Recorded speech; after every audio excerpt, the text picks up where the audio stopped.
Hey, what's going on, everyone? I want to do another knife review. Today we're going to be talking about the fantastic, yes, the awesome, superb, very highly recommended by myself, Spyderco Kiwi 3.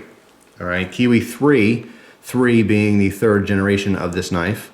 Spyderco has been very successful with the Kiwi design for a few years now.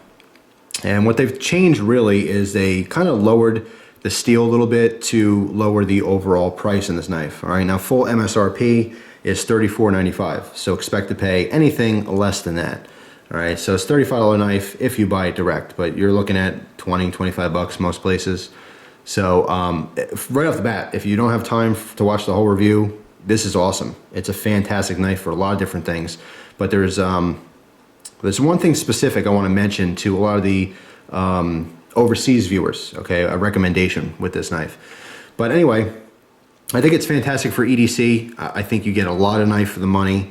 First, let's get into some specs before I go right into the opinions, because I do have a lot of opinions on this knife. But anyway, we're looking at a what I would consider a small knife. I definitely consider this a small knife. I also consider this a gentleman's knife. It's a slip joint, so there's no locking mechanism on this, but there's a very strong back spring. And there's a couple things to be aware of, which I'll get over, talk about in a minute here. But yes, very strong positive back spring on this one. The blade is a hollow ground Warncliffe style blade. Okay, plain edge, no serrations on these models. It's 2.4 inches. All right, the closed length is 3.3 inches, and overall it's 5.6. Now you may wonder, that doesn't make sense. If it's 3.3 closed and 2.4 open, I do a little math and a chew, and we're looking at 5.7. So where do you lose 0.1 inches? Well, just trust me. All right, it's when you open this thing, it's not literally the blade plus the handle. You may think so, but when you close the knife, this length is slightly different than this length minus this length. It just works out like that. Just trust me on it. Well, don't trust me. Trust Spyderco, because those measurements are direct from them.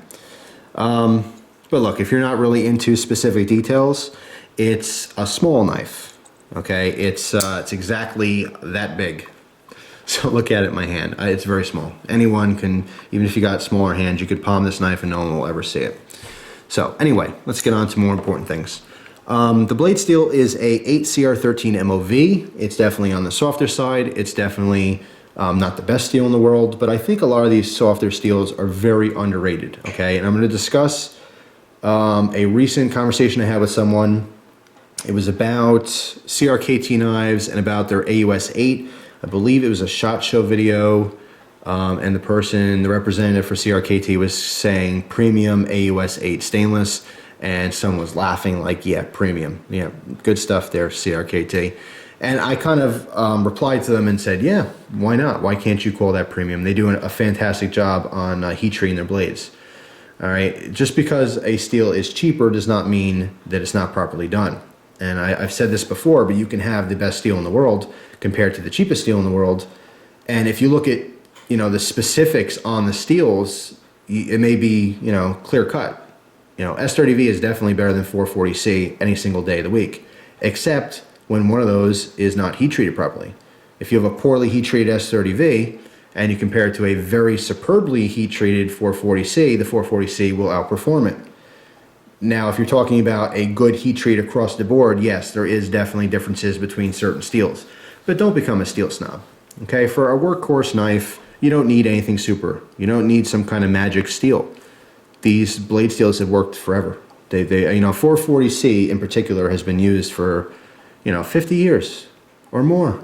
No problems whatsoever. It's just all of a sudden, with technology advancing, and the knife community as a whole, just getting into this and that, oh, you got to have D2, it's so much better. Oh, 154cm is the best. Well, not as good as S30V. S30V, what are you talking about? Let's use S60V. What about S90V? S120V? It gets better and better and better. What about BG42?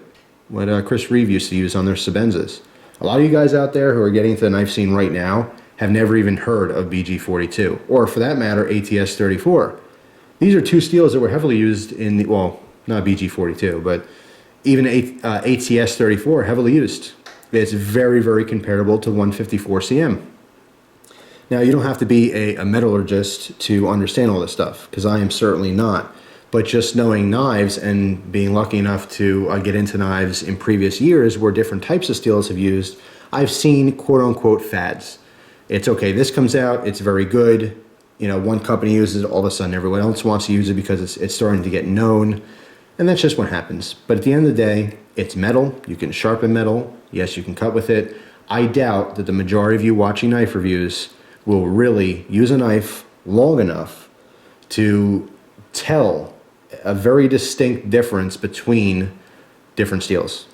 That's just reality. The majority of you guys watching, and there's nothing wrong with this, but the majority of you guys watching will buy a couple knives. You know, you'll collect some, you'll use some, but you'll use some to open your mail or packages, or maybe at work, maybe you'll cut some rope or something. Very few of you will use a knife so extensively that it will really, really make a difference what kind of blade steel you have. That's being real.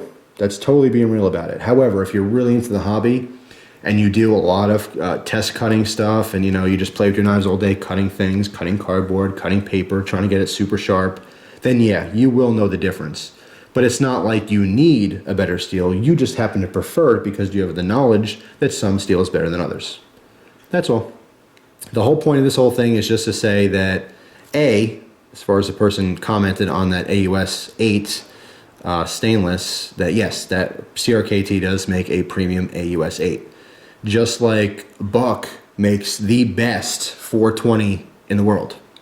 All right, there's thousands of Chinese piece of crap knives with 420 stainless on it, a 420A to be specific, that just is horrible. Totally, totally horrible. Wouldn't even spread butter on your toast. But Buck just gets it right. I think they use a Bose heat treat on a lot of their stuff. I don't know if they use it on the 420HC, but anyway, they do it right. That's the whole point. So don't always get caught up in blade steel. I know some people out there they watch knife reviews, and I've gotten comments like this, like, oh, I really like that knife you did, but you know, I like S30V, and the one you showed had 154 cm, so I can't buy it. It's just, I don't like that steel. Really? I mean, really, dude. Come on. Anyway, 8CR13 MOV, totally fine. Let's take a look here. Right there. Let's get a close-up. See on the blade. Focus, focus. People are waiting. Thank you. All right, so Spyderco 8CR13 MOV. Two major benefits to this. It is softer.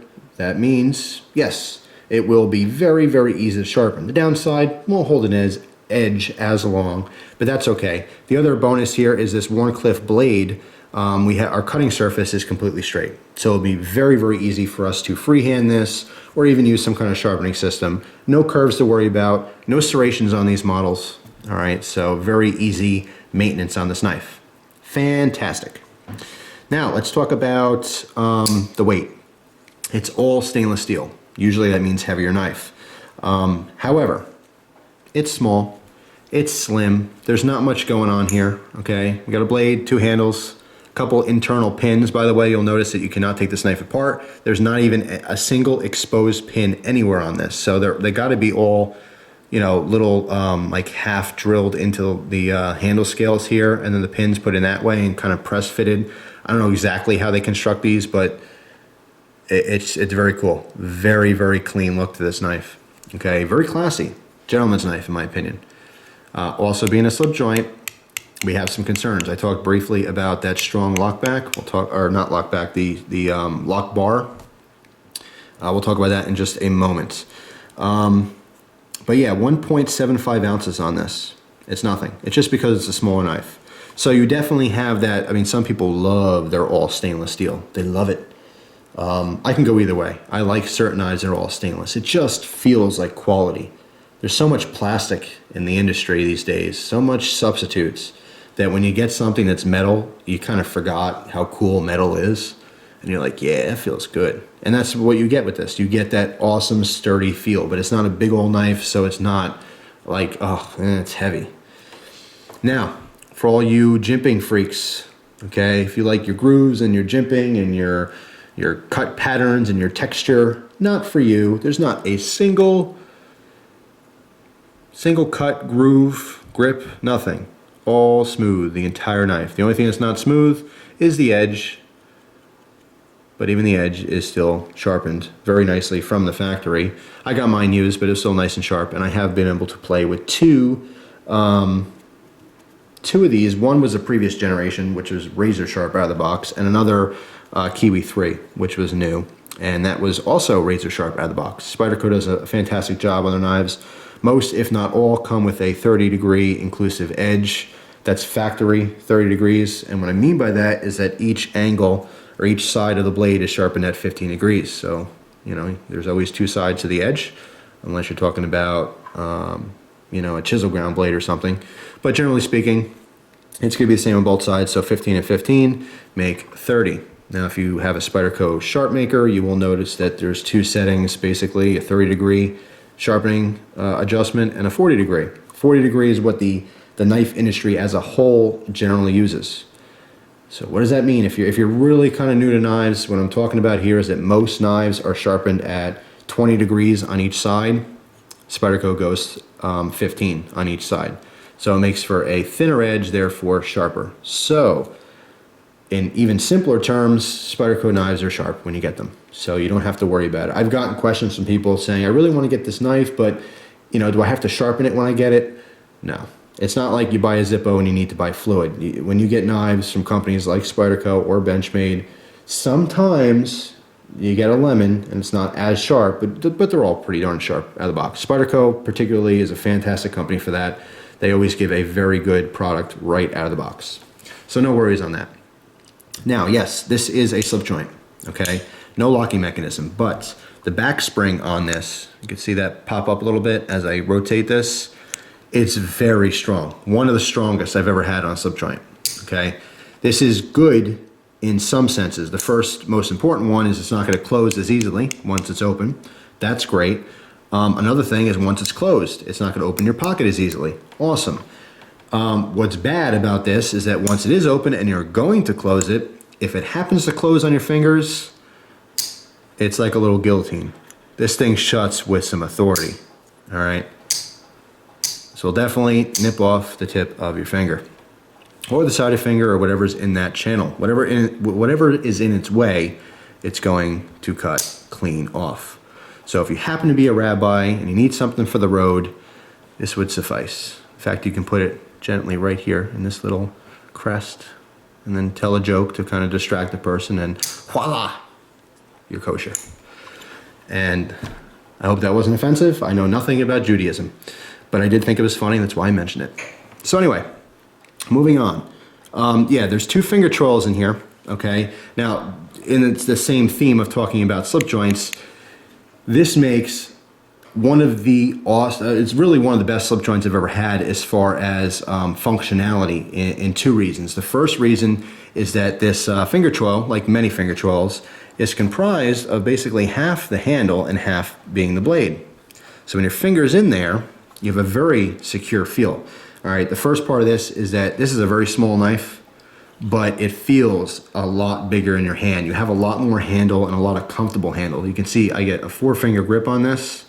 All right, there is a lanyard hole if you want to attach a lanyard because there's new pocket clip. It just adds to the slim design of this, and even if they put a pocket clip on here, it would be incredibly short, or it would, you know, cover over that. It's not right. There's no room for one by design.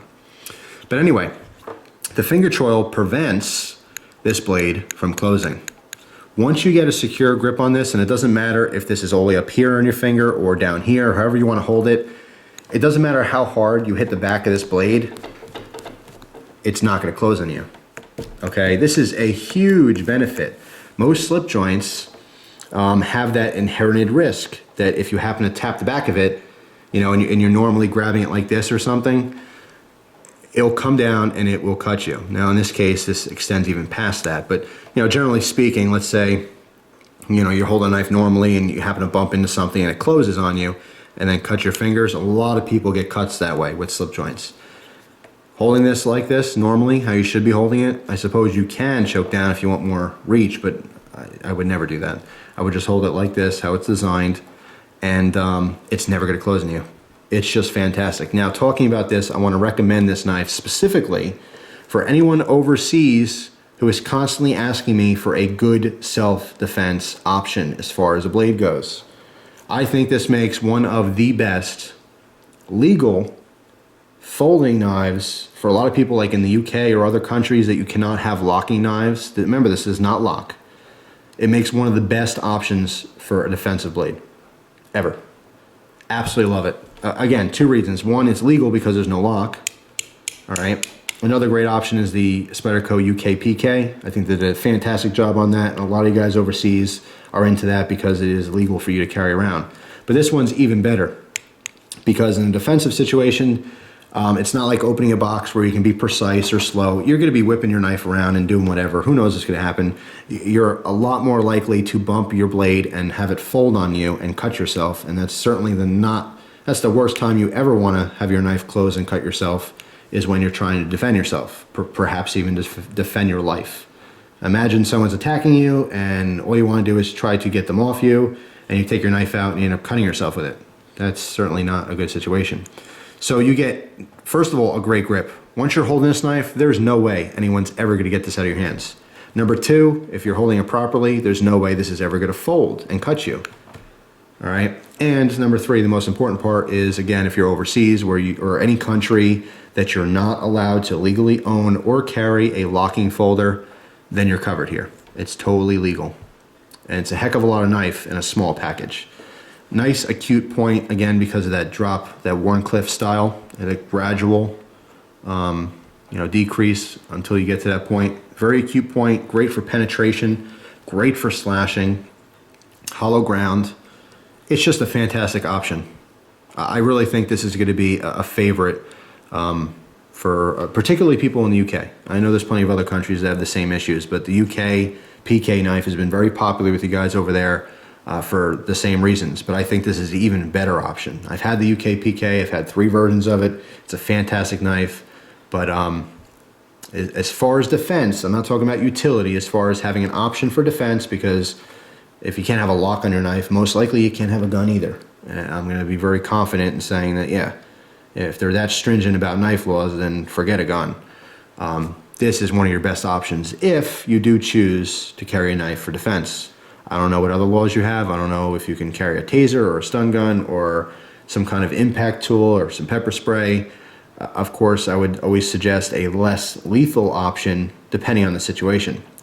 You know, if someone doesn't intend you lethal harm, you shouldn't counteract with lethal defense. But, you know, it's just my opinion.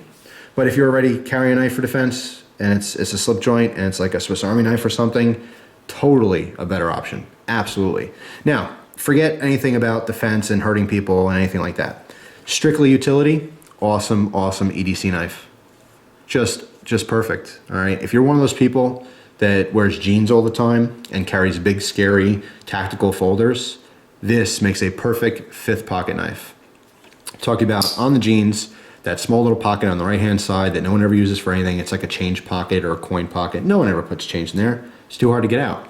But this knife will slip in there perfectly, stick up just a tiny bit. If you want, you can throw a small lanyard on here, and you will always have a very classy, very non-threatening knife to, say, pull out in a fancy restaurant, or to pull out and hand to someone in public as to not scare everyone, or perhaps, you know, your expensive Strider or something you don't want anyone touching just because you are too into your knives to lend them out.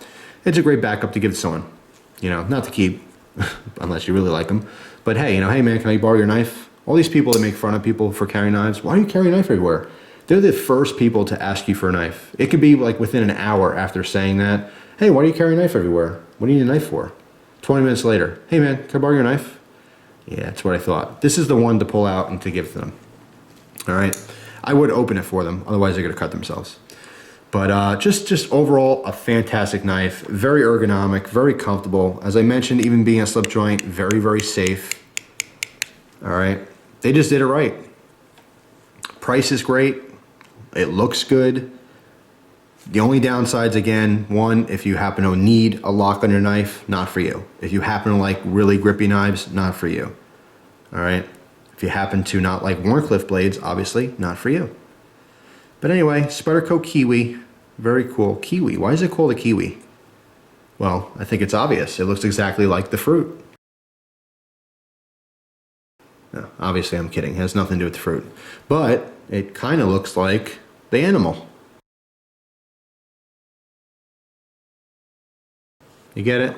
Just the kind of like the head and the long beak and the eye and maybe. I don't know. I didn't create the name, but that's the idea behind it.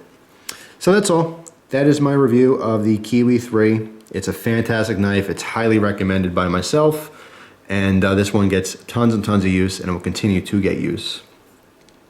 That's all. So I hope you guys enjoyed the review. I had fun making it. And if you have this knife, please, by all means, comment below. Tell me what you think. I think that overall, it was a smart choice to lower the price a little bit by just using a slightly lesser quality steel than the VG10 on previous versions. I think it was a good move by Spyderco, because this now drops this into like tenacious category. And the tenacious and persistence, and by the way, I do have some other knife reviews. I will review the persistence, which I've been playing with lately, courtesy of a friend who gave it to me as a gift. I will do a review on that.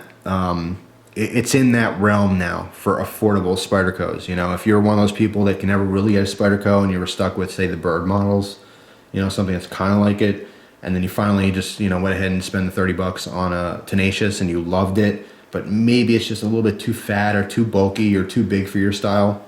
Awesome, awesome option for the same price. Fantastic. And I will go on record by saying, as much as I love the tenacious, this for me is classier, it's cooler, it's even more effective at cutting.